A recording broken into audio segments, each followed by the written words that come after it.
2025. Well, and what a fun webinar that we get to do together just That's before right. Christmas, a presentation about the federal budget. Who doesn't love talking about money just before we spend all of the money that we have left in our bank accounts on each other buying big, fantastic Christmas gifts? So here we go. Again, really appreciate EDA for putting this together. We do want to try to make sure as many people know about what is in the federal budget. It is a bit of an unusual time for a budget to be introduced. So I'm gonna be happy to walk everybody through a little bit about what is in the federal budget of 2025. You've probably seen some of the headlines. What I suspect most of you have not done is spent the time taking a look at all 400 and aught pages of the budget documents to sort of see what is in there. I know that's not maybe everybody's joyful reading activity, but that's how many pages, 493 pages. So lots of fun, lots of things. Now budgets do lots of different things. So when I talk about budget, I look at it from a few different angles. Budgets give us a good sense of the overall communication message and sort of the tone and tenor that government is portraying to Canadians, to businesses, to our communities, to the markets. So there's that overarching communications message that's really important for budget. But it also has very specific measures and things to pay attention to. So I'll take you through some of that as well. And then something to remember is this is a first budget for government, and they may have 3 or 4 more. We will see. We do have a minority government, so they're serving as long as they can hang on to the House and continue to do those sorts of things. But we will likely see this as a first budget, and you can't do everything in the first budget. So I think one of the things to think about is how does this set up in the longer term for Canada and sort of the intent of what government is trying to accomplish. This is a budget that's happening in a really unique geopolitical time. It's not just doing one thing. It is about a pivot. It is about a hinge moment, as Prime Minister Carney likes to talk about resetting the conditions for Canada's economy, given the significant disruption that's happening globally in our trade system. But it's also for us in the public service resetting the conditions for which the public service can serve and help Canadians experience some of the supports and service from us. So there's a lot happening in here. You've heard Prime Minister also talk about building big things at a pace and scale not seen in generations. We do need all of you to help make us happen. And I think, again, that starts by understanding what is that intention and what is the signals that you should be taking away from budget. So from a bottom line perspective, this budget is an economics budget. This is a budget that signals the importance of economic growth and attempts to begin to create the conditions to facilitate that. I like to say it is definitely an economist's budget in many ways, and it takes on the challenge to address Canada's long-standing declining productivity. And productivity matters, I'm sure many of you know, because that is the measure of how fast our economy is growing. And a faster growing economy means better opportunities for Canadians, from good paying jobs to support for the services that we all rely on in terms of our schools, our roads, our hospitals, all of those things that we want to see in our economy. This is a budget that I think in many ways is focused on instilling investor confidence in the Canadian economy. And I don't mean investor confidence from like international investors. I mean the people that invest in our communities, like our businesses, our local businesses, Canadians who are investing in our economy, and the choices that 1,000 businesses make every day actually drives and shapes the things that are happening. And so hopefully as we go through this today, you will be able to connect how some of the signals that are coming through budget are being translated into action. So budget's goal is pretty clear. They are working, the budget is working to boost Canada's productive capacity to build a stronger economy, to protect our industry's workers and sovereignty, and to empower Canadians through greater affordability and the resources to excel in this rapidly shifting global economy. So Canada needs more business investment. We need to have fewer barriers to growth, and we need to have more competition. So government is working on anchoring its activities around 4 core actions: harnessing our strengths, building our nation, unifying our economy, and diversifying our trade. I would also just point out this budget's very much aligned with the single mandate letter that's been issued by Prime Minister, and it looks to harnessing the strengths across the country, building one Canadian economy and supporting market diversification. So I'll get into more of that in a bit. So let's start with the economic context where we're at. Across the globe, lots of geopolitical instability, structural economic shifts, intensifying global competition. This is redefining how government needs to show up. At the same time, there's a recognition that investment does have a cost. There's slower growth, weakened security, and lack of competitiveness. Now, what I want to say is Canada has an incredibly strong fiscal foundation. We are one of only two G7 countries, along with Germany, to have a AAA rating from major global credit rating agencies. And our credit rating helps maintain, our investors' confidence, but also helps maintain lower borrowing costs for Canadians. So this is a deficit budget. However, Canada, like many countries around the world, are making investments that are driving productivity, that are intentionally focused on innovation, that are supporting our defense and security as we sort of think about our economic and fiscal agendas. And Canada's really well positioned to do this. So in the budget, you will see things like our net to GDP ratio sitting at about 13.3%, compared to a G7 average, which excludes Canada, of 101.4%. So our net burden today, our net debt burden today is lower than that of any G7 country and even below the level of those countries prior to the pandemic. So just all that to say is we have fiscal capacity to make some of these investments. The other thing I would draw your attention to is that budget, while it's projecting a $78 billion deficit, government is changing how budget works. So you will hear governments say, we are spending less on operations so we can invest more in Canada's future.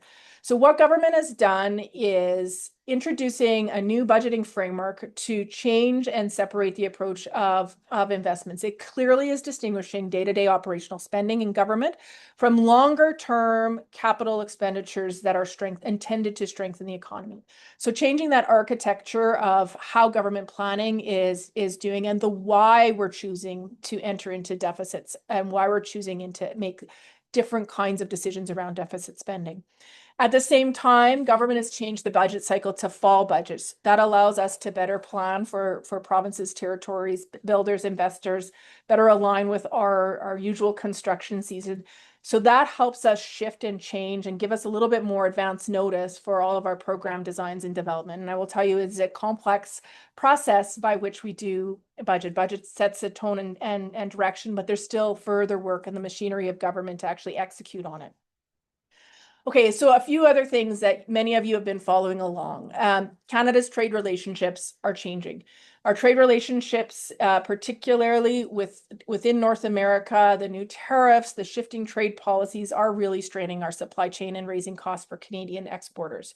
High tariffs, significant trade actions apply to our largest trading partners: steel, auto, aluminum, copper, lumber, wood products.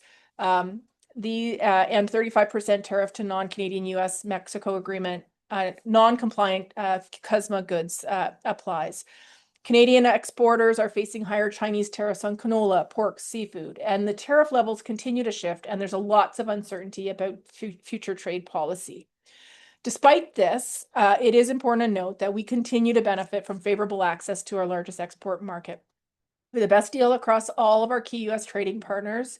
85% of Canada-US trade remains tariff-free. And if you look at Alberta, that actually goes up because of the significant connectivity on our energy sector.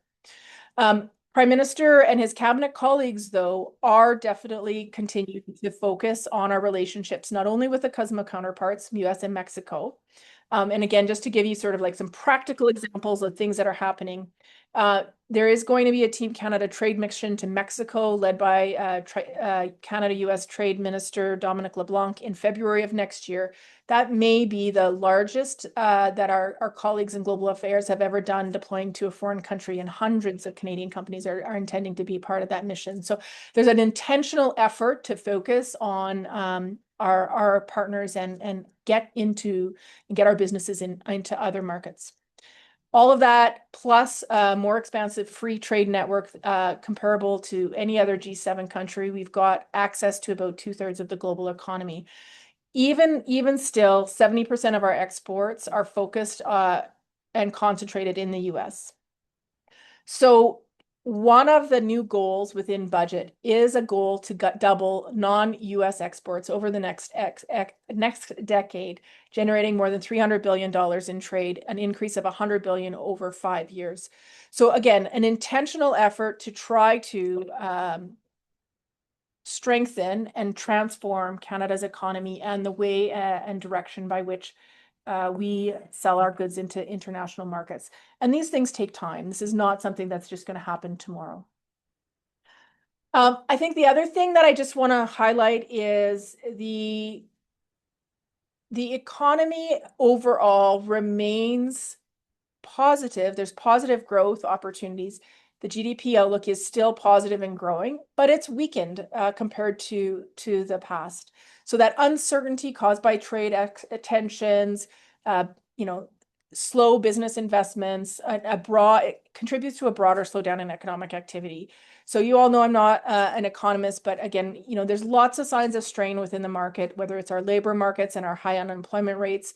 Our GDP is projected to grow just above 1% annually in the budget, and about 2%. That's about compared to an original projection in the 2024 budget of 2%. So again, it's just a lower growth trajectory, and that's a function of weaker productivity, soft investment. Now that said, job numbers in November for Alberta were up, so we're you're seeing signs and shoots, those green shoots of some positive stuff. Okay, so I talked about 4 buckets of actions that you sort of see throughout the budget. And this is just kind of a chart that kind of tries to capture some of the things that are in budget, some of the recent announcements just at a high level. So the first action in terms of harnessing our strengths, the goal here is to capitalize on natural resources of Canada and also to make sure that we have a skilled workforce meeting the needs of an evolving economy. So again, I'm going to get into some of these things as I go through the material, but we all know about the Major Projects Office, opened in Calgary. That includes some major project financing and some continued efforts to support Indigenous loan guarantees. So really focusing on how do we capitalize and connect the infrastructure and build the big things that we want to advance our economy. In budget as well, there's talks, and I'll talk a little bit more about international talent, support for youth employment and skills program, and some training and innovation programs. So again, really focusing on, do we have the right workforce to build those sorts of things, and how are we continuing to evolve and meet the needs of our economy as we train and develop our people, and how do we address that, the people and the talent sides of things. In terms of action 2, that's looking at building our nation. So building our nation talks about moving up the value chain through investments in technology. So think about the shred credit, sovereign AI, infrastructure, things that drive the innovation ecosystem. A big section on transition to low carbon economy and climate competitiveness, a big shift in terms of tone and language in this section. So what we're seeing is an enhanced clean economy, tax credits, climate competitiveness strategy. And I'll talk a little bit today. I threw in an MOU slide just for everybody, just because I feel, this is front and center for everybody's conversation. So while it's not core part of budget, it's just showing how we're continuing to put into action all of these components. Housing affordability and cost of living remains an important action in terms of building our nations. And again, launching the Build Canada Homes and that process to make sure that Canada is building and making sure Canada is building the affordable housing that we need for our communities. Defense and security is part of building our nation, leveraging the increased defense spending for economic growth. This includes Buy Canadian policy, the Defense Investment Agency, and I'll talk a little bit more about some of the other defense investments that are happening. Action 3 is about unifying our economy. So you have seen a significant, hopefully you've noticed, a significant effort to eliminate internal trade barriers holding back growth. Things like the One Economy Act, and a lot of engagements. Our CIT, the Committee on Internal Trade, the ministers responsible for internal trade, have been meeting at an extraordinary pace, really putting into action a plan to reduce and eliminate internal trade barriers. Diversifying trade is action number 4. How do we, again, talk about that different destinations for Canadian exports, trying to give us more options to enhance our trade to new markets, support new sectors, and really think about how we move goods through trade infrastructure strategies. And then there's the piece that tries to bring it all together. So this is all about how do you create the conditions for success? How do you incentivize business investments? How do you make sure your market is more competitive and efficient? So I'm going to talk a little bit about the super productivity deduction, support for venture capital, and some of the other things in terms of telecom and financial sectors, again, trying to make sure our markets are super efficient. Okay, so this is I'm going to shift into, and I'm not going to go into super great detail here, but I'm going to talk and pull out some of the major components of budget that I think are relevant, and there's a lot to touch on here. So again, these are the kind of measures that you will see continue to roll out. Some of them have been rolled out already. Some of them will continue to roll out over the coming months and over the next year.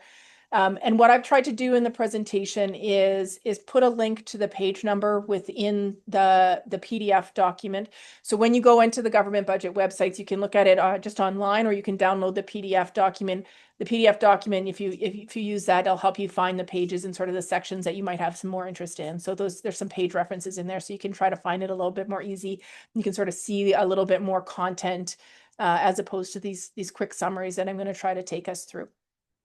So the first thing, obviously, is the Major Projects Office, coordinating, financing investors, federal entities like the Canada Infrastructure Bank, Canada Growth Fund. How do we bring together and move these important projects to demonstrate that Canada can and will build big things?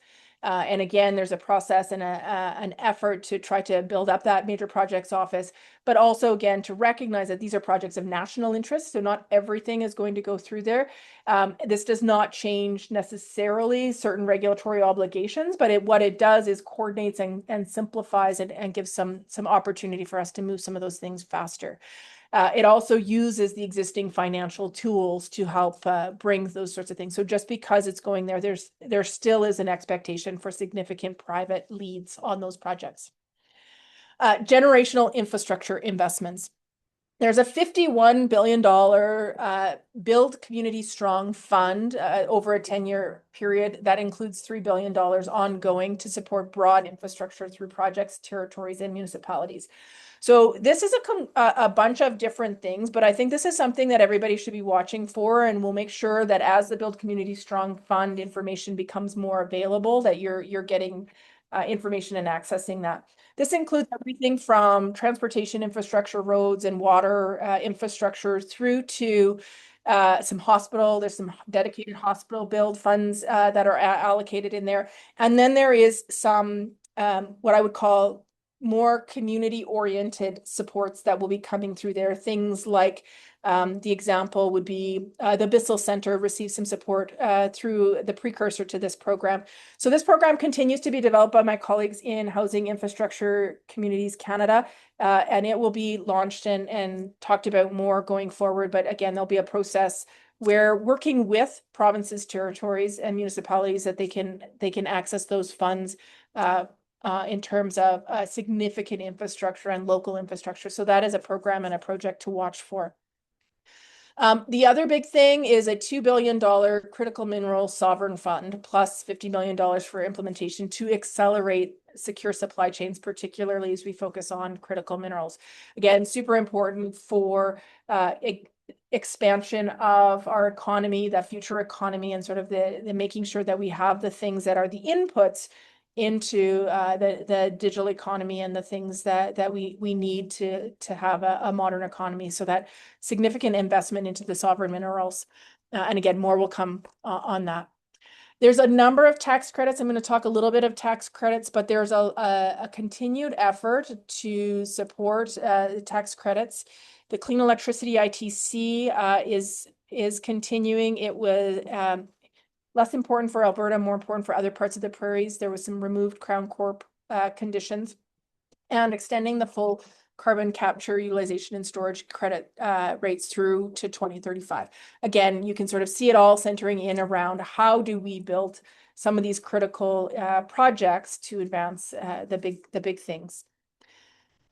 There's a number of broad areas within budget that support general economic growth. So there is some support for expanding can export and helping SMEs enter international markets, 68.5 million over 4 years.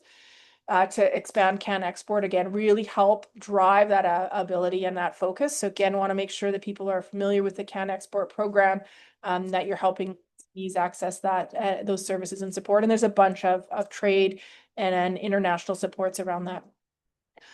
$372 million over 2 years for biofuel production incentive and regulatory changes to strengthen our biofuel sector. There's also a number of other supports for agriculture, food, and fish and seafood within there. So again, a whole bunch of supports to accelerate and to address very specific sectors of the economy that are important on the prairies, like agriculture. There's a trade infrastructure strategy, so $5 billion to Transport Canada to create the Trade Diversification Corridors Fund. This is for port, airport, and rail. This fund, I think, is an evolution, still working to get more details, and I think transportation will have more details in the coming months as well on this one.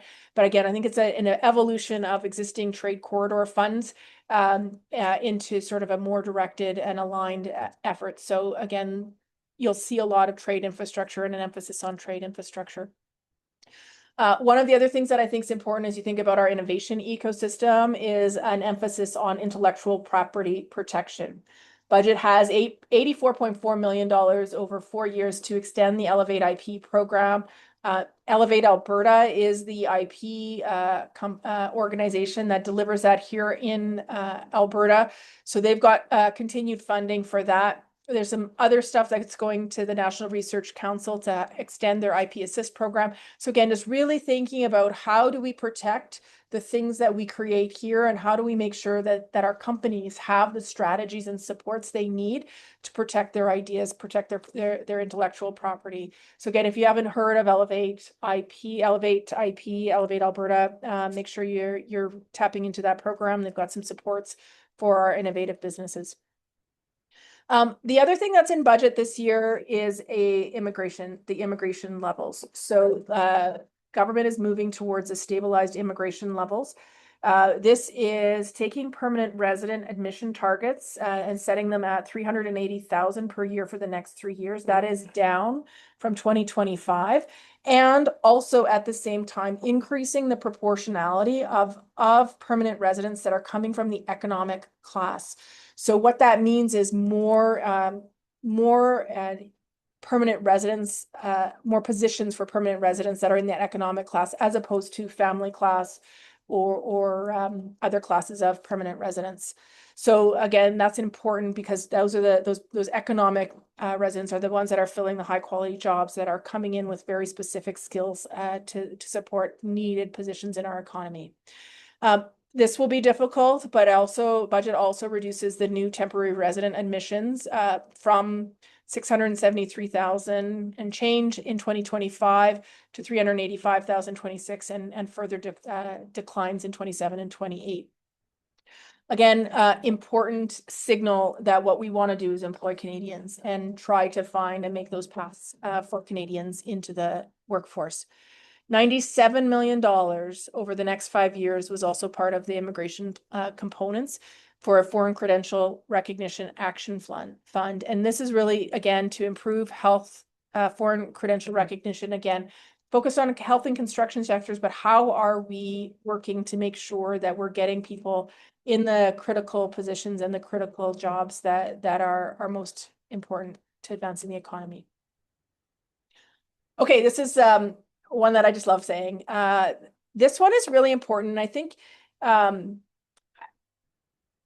is something that's one of those like things that is hard to communicate in a communications exercise, but is actually foundational and I think quite transformational.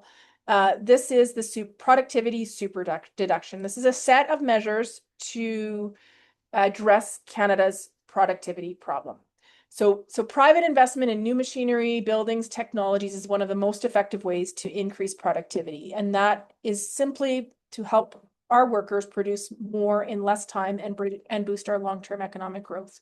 So under this measure, companies are going to be able to recover investment costs faster through the tax system. And the idea here is that makes it more attractive to invest in machinery, equipment, technology, or other productivity enhancing assets to improve Canada's competitiveness for attracting investment. And ultimately, all of these measures, and again, they're kind of outlined there, create a marginal effective tax rate, which is one indicator of how each additional dollar of business investment is taxed. It's sort of a marginal effective tax rate. It gives us an ability to compare across subnational or national tax rates. Ultimately, these deductions, a suite of productivity super deductions, reduces Canada's marginal effective tax rate by more than 2 percentage points, which strengthens our competitiveness with the US and puts us at the lowest METR in the G7 and below an OECD average. So what this is trying to do is make it super attractive for businesses to invest and scale more easily, and that Canada becomes and continues to be an attractive destination for investment. There's a whole bunch of other tax incentives and credits in here that are important for your businesses and important depending on which sector or which component they're in. And again, I think what I would say is that where this is one of those places where reading the tea leaves is important. We've got a government that is looking and leaning into using tax incentives and creating a robust and efficient tax system. I think you will see in future budgets government looking to modernize services and think carefully about our tax incentives and credits and how they're supporting the broader strategy of government. So a critical mineral exploration tax credit was expanded to include a number of additional critical minerals. The clean technology manufacturing tax credit, again, adds a few things, investments for carbon capture storage and a Canadian exploration tax credit. So some technical things there that your tax lawyers and everybody that's sort of interested in that space will be digging into. Can't forget the innovation in science and technology components. For many of our small businesses and our scaling businesses, the SR&ED credit is critical to their work. And so this budget enhances the SR&ED credit with an increase from a $4.5 million credit limit to a $6 million credit limit, expands some eligibility, it restores the capital cost inclusion, and really drives that innovation and economic supports. There's a lot in this budget that's sprinkled through as well on the potential of artificial intelligence. So there's some sovereign compute infrastructure funds and some other funds to support and secure domestic AI research. And there is a continued effort for strengthening our AI and quantum ecosystem. So Canada and Alberta does have a role to play here. We've got some incredible quantum researchers and some incredible AI researchers. And so again, working to strengthen and focus on all of those components. The other thing in the science space that I think is really interesting is there is an international talent attraction strategy. This is a targeted recruitment measure to support over 1,000 highly qualified international researchers to Canada.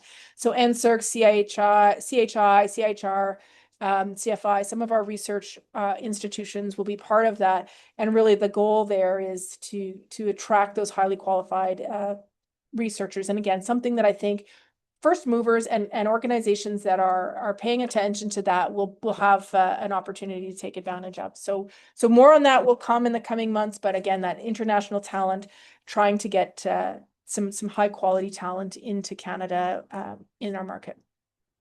You will hear a lot as well about defense. So defense seems to be a significant transformational component. I don't want to go too far down this, but I think we all know government has made a commitment to grow its defense spending. In this budget, the defense industrial strategy, there's going to be $6.6 billion over the next 5 years to strengthen the defense industry, expand our domestic military supply chains. Friday last week, the regional development agencies, PrairiesCan included, launched the Regional Defense Investment Initiative, RDII, in the Prairie provinces. This is a $357 million 3-year initiative to, again, really grow and scale our prairie companies that are in the defense supply chain. So working again to really accelerate and take advantage of that opportunity. And I would tell you, we've got an incredible opportunity here. We've got some unique opportunities around drones, sensors, cybersecurity, quantum and AI. Just incredible opportunities with the 4 strong bases here. Alberta has an opportunity to capitalize on that and really take our strengths into that support. Defense Investment Agency was also stood up. They have already issued their first procurements. They've received $30.8 million over 4 years to streamline major procurements for the armed forces. This has been a longstanding challenge with our armed forces in terms of the procurement process. So that procurement process is working through this new agency to get streamlined and again executing very, very quickly to make that all happen.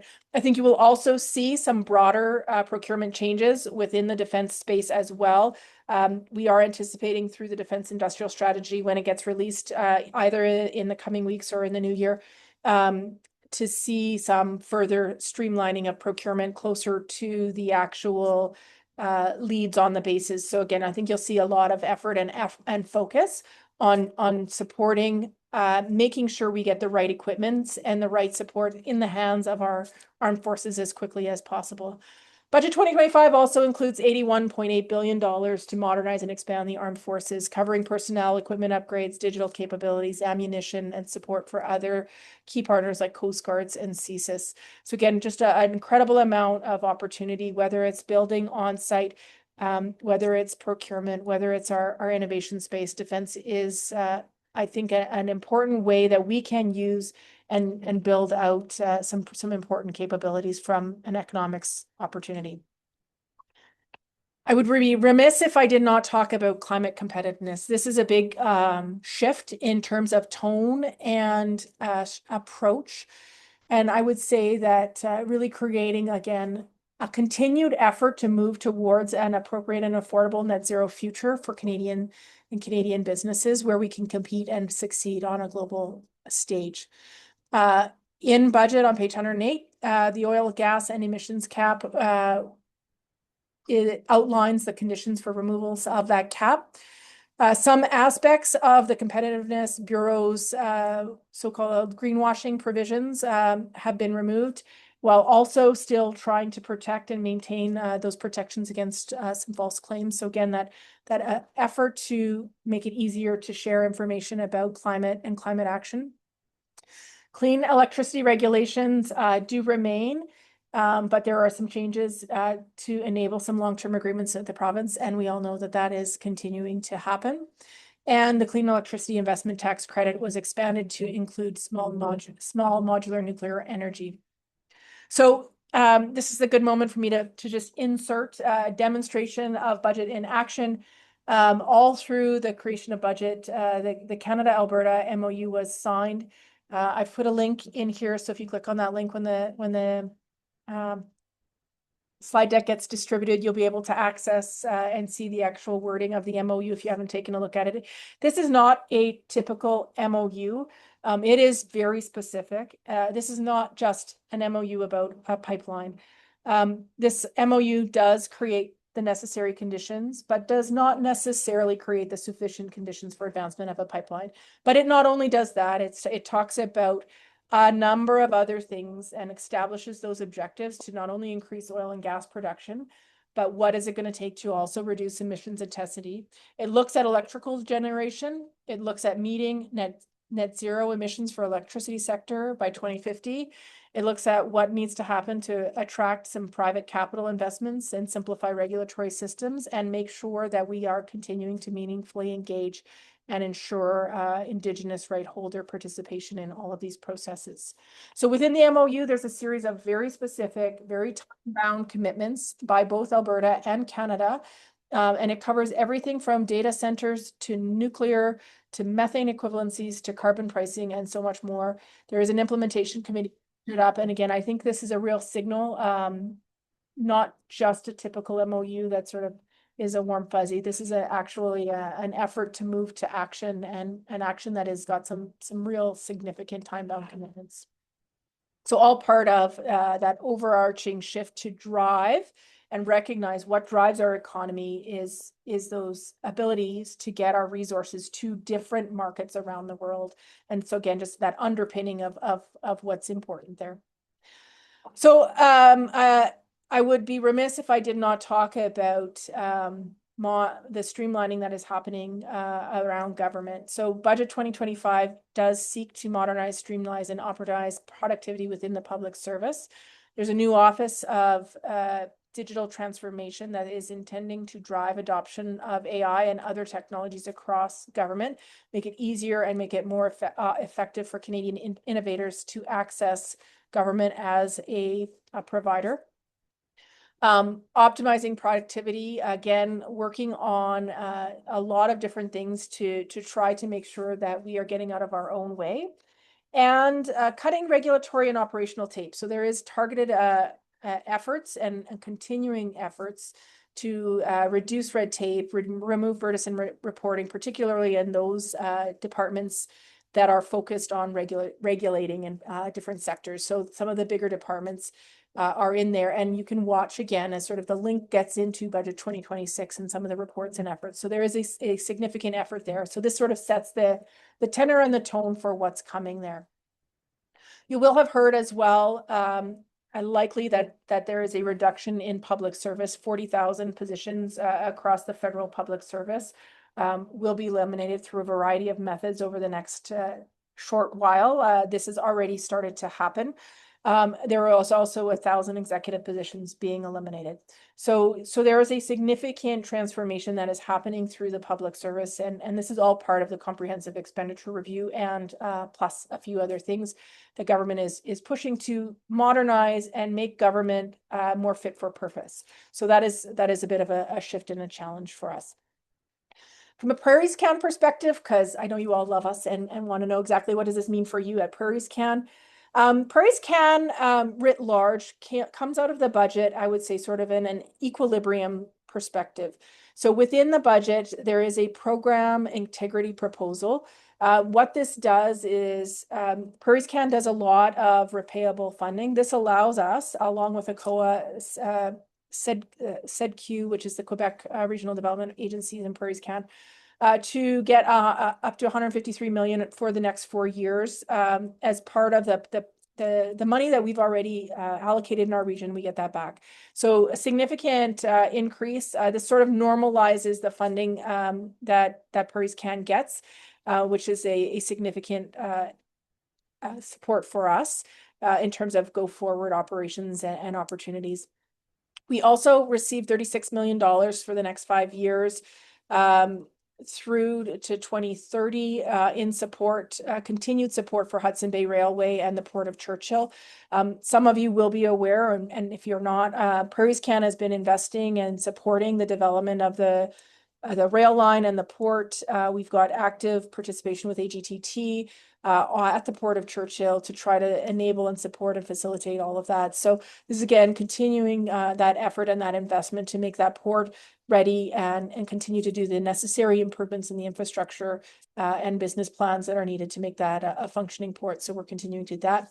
And you will all also know, hopefully, about the Regional Tariff Response Initiative, $1 billion over the next 3 years to the RDAs to support those businesses that are affected by tariffs. And you will start to see some more announcements coming out as those projects start to move through our approval systems.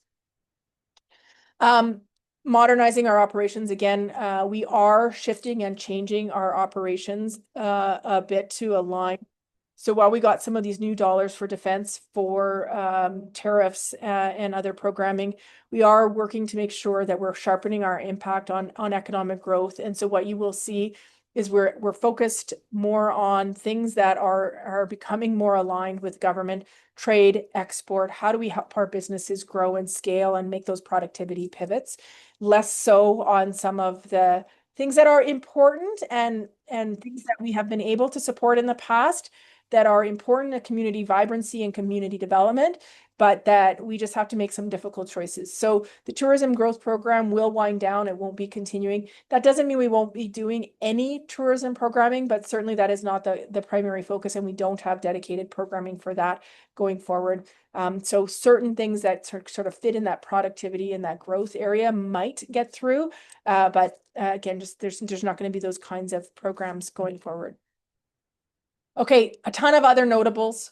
If I can get to the right slide, if it lets me sit on the right slide. A bunch of other tariff-related programs, depending on size. $5 billion over 6 years for the Strategic Response Fund. This is the new SIF, Strategic Innovation Fund. This is an evolution of that program. So again, just focusing on larger projects, but these are now projects that are impacted by tariffs. So again, looking at how we adapt, diversify, and grow those. The labor market development agreements that supports training and development and reemployment through a flow-through agreement with provinces is getting some incremental funds. And there's a new workforce innovation fund that will invest in projects tailored to local job markets. So you can watch over the next months. There will be more announcements and more information about some new supports through the province, through things like the Alberta Productivity Grant. That's being supported by some of these funds that are outlined in budget. The large enterprise loan tariff, this is again a financing facility support those firms that are negatively affected. That was part of budget. Again, it's been announced a number of different times. BDC has a bunch of programming as well. So Pivot to Grow, they've got some defense funding. They've got lots of different support programs at BDC. So our businesses have a tremendous amount there. I've flown over it, but I've, the new Buy Canada policy, again, moving from a best efforts to a clear obligation to buy Canadian through Canada's procurement system. Our colleagues at PSPC, which is the lead for procurement, are working on revisions to their policies and their approaches. And they're working on a new small and medium business procurement program to help the small businesses access those federal procurement opportunities. So again, through the new year, you'll start to see more of that rollout and a real obligation to buy Canadian throughout all of the programming. There's an Arctic Infrastructure Fund, and there's a suite of measures that I'm not going to talk about at a significant level to support Canadian culture, values, and identity. So things like lowering the first level of the marginal personal tax rate from 15% to 14%, continued dental programming, supports for youth and low income, a bunch of programming through Canada Heritage.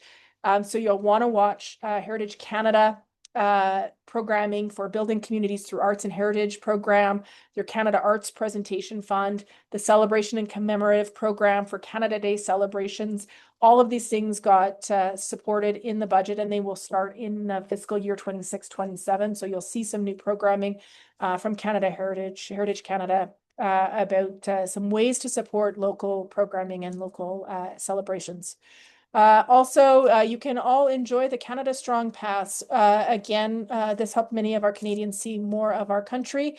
It provides free or discounted access to national parks, museums, galleries, and rail travel, and really increased some Parks Canada visits. And so budget announced support for that through the holiday season. So from December 12th to January 15th, Canada Strong Pass is in effect, and it will be again in effect for summer of 2026.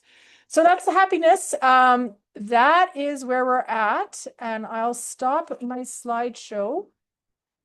Thank you for that. See if we have, fly by in 45 minutes, 390 pages of budget or 490 pages of budget in a speed round for everyone. Well, we do have a question in the chat. And okay, I'm going to apologize in advance because I did get a message saying that my internet connection was unstable. So if I freeze in place, please, Michele, go ahead and read the questions. But for now, I'm okay. The question is, are carbon contracts through the Canada Growth Fund for big projects only? And what about the aggregated methane projects, for example? Great question, Kit. And I don't have a really super clear answer for you, but what I have seen coming out of the Canada Growth Fund are things for big projects primarily. So if you have a specific thing that you want to follow up with me on, and we can do some digging into that, I'd be happy to do a little bit more digging. But generally, what I've seen through the Canada Growth Fund are bigger projects. They're looking at the big things. Any other questions?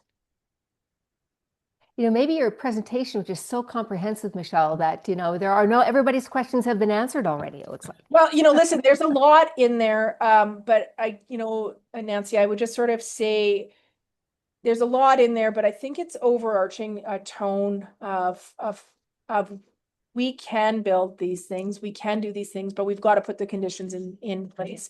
And I would say that, as I think about all of these measures and metrics, this is a long-term strategy. So like while budget often gives you like the immediate, like this is what the programs are, this is sort of the direction, you're still going to see a bunch of, it's going to be a bunch of time. These things take time to work through the system, to get the programs up and running, to get the money out the door. So, as always, we'll try to post on LinkedIn or other social media platforms where there's new programming or other things as we go through the year.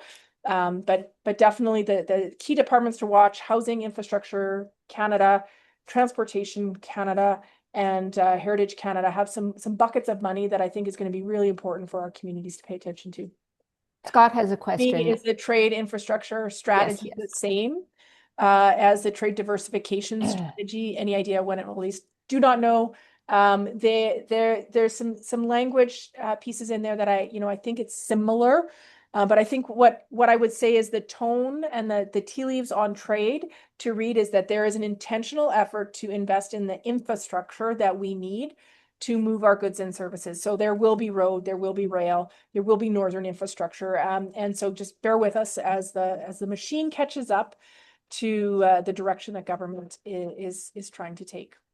And Tom Mansfield has a question about, given the restructure of the federal workforce, are there anticipated changes for PrairiesCan and Edmonton-based federal offices?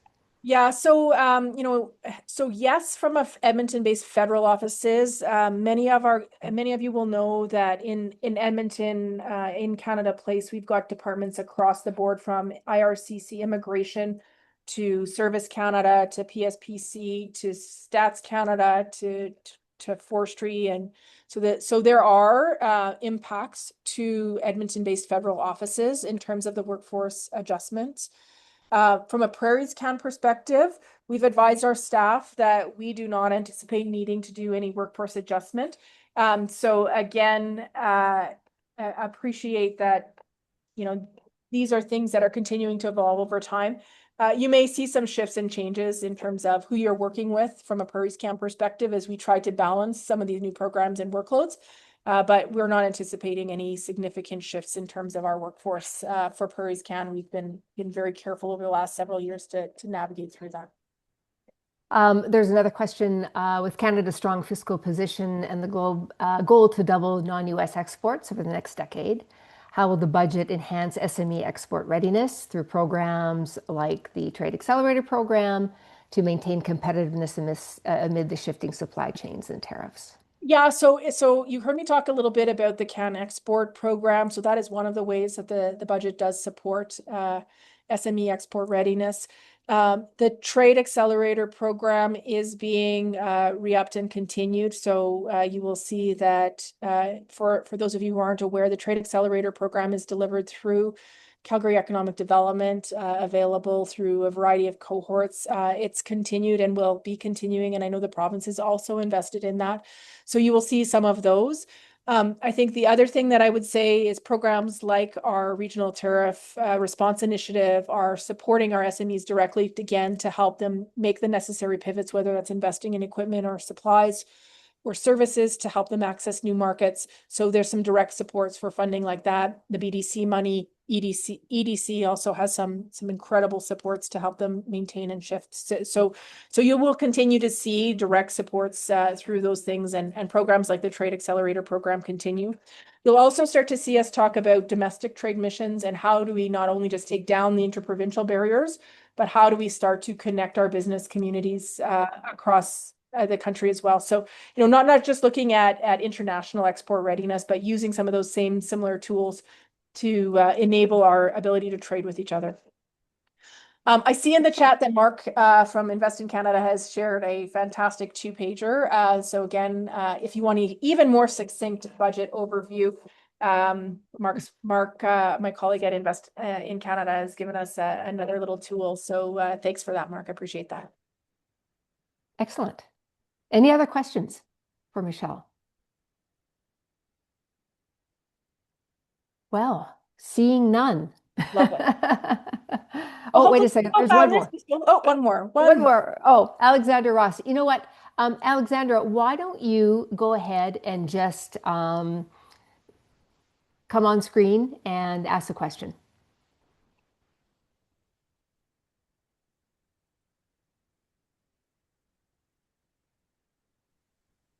So, well, it's not that easy to actually ask the question rather than how do you navigate those challenges that I pointed out, and I wasn't quite finished yet, but No, but I get it, Alexa. Like, I think so. So part of the challenge, obviously, is we're looking to challenge.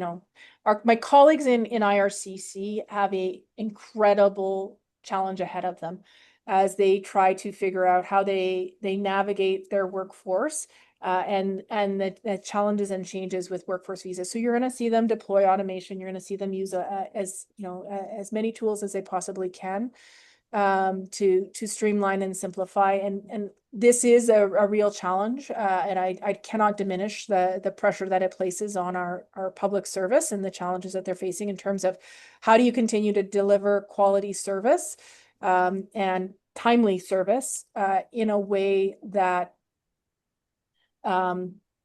deals with the approach in terms of the different things. So, very technical question that you've asked, and I don't have a simple or easy answer, but a strong and modern public service is the goal of this government.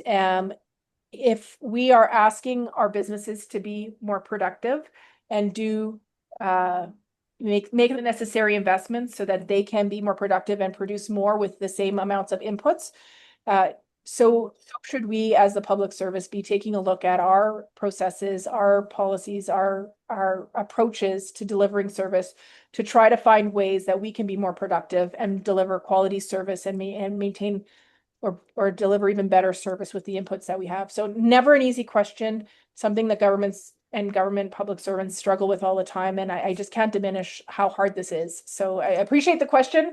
And it is a real challenge that my colleagues in IRCC and other places are facing right now. And there's no easy answers. Okay. Thank you.